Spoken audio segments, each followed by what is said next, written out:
Okay, so next up is a video for the 1990 Skyhawk, and it's the same mold and pretty much based on the original Skyhawk.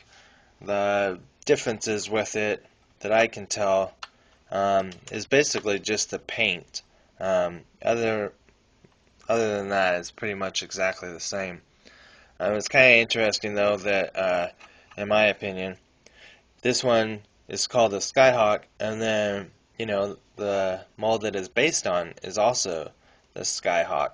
Um, so this is part of the. Not sure if they called it Skyforce or what the line was, but they basically took G.I. Joe vehicles and even some Cobra vehicles, and they just pretty much made them out of chrome um, molding, or maybe it's just chrome paint, and that's it. I think it was Sky Patrol or something like that.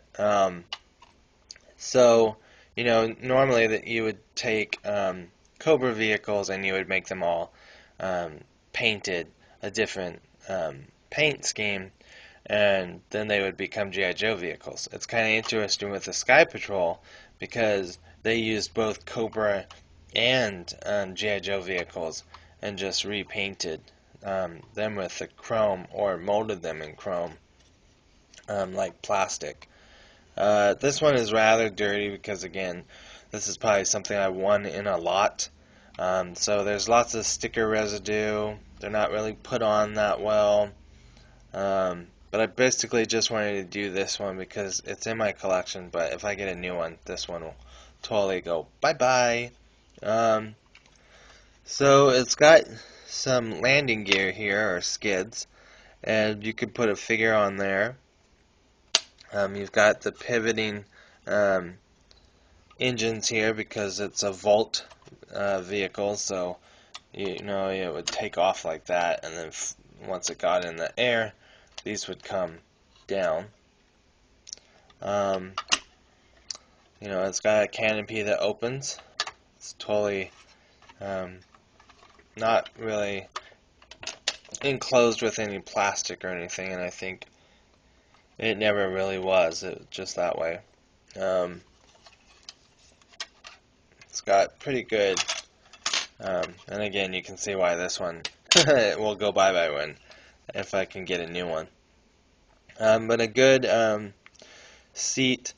It's got some controls right there. The little backpack thing here, peg, so you know the vehicle will stay in. But you can see on this one, the hinge is okay on this side, but it's missing on the other side, so that's why it falls off.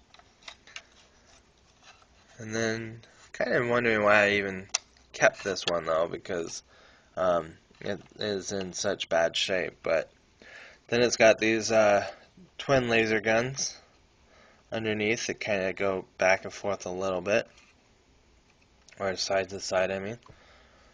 And then another area for a figure to sit on.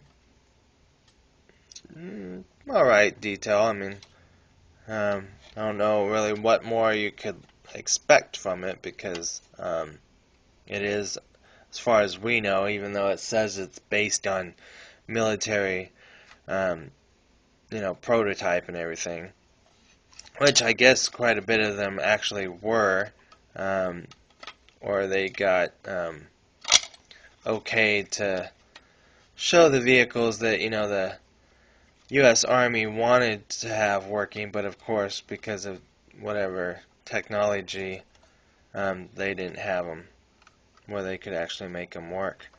Then it's got these missiles on here. Seems like this one likes to stay on pretty well, and there's just these little tiny pegs right there that they slide on to. But yeah, so this side seems to want to stay on pretty well, but this other one always seems to want to fall off. But the other reason I'm doing this is mostly because it will be a prequel kind of to the more updated. I don't. They don't call it the Skyhawk anymore. They call it the Ghost Hawk, I think. But I'll be able to show you the differences between it. Otherwise, I probably would have totally skipped this one.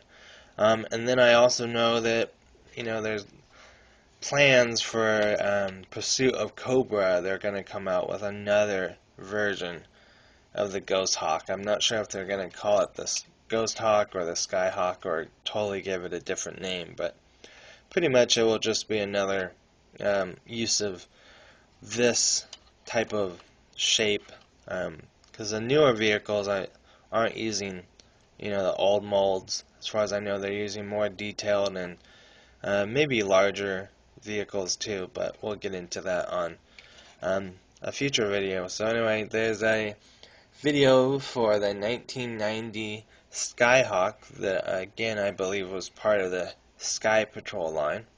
And thanks for watching, and we will see you all later.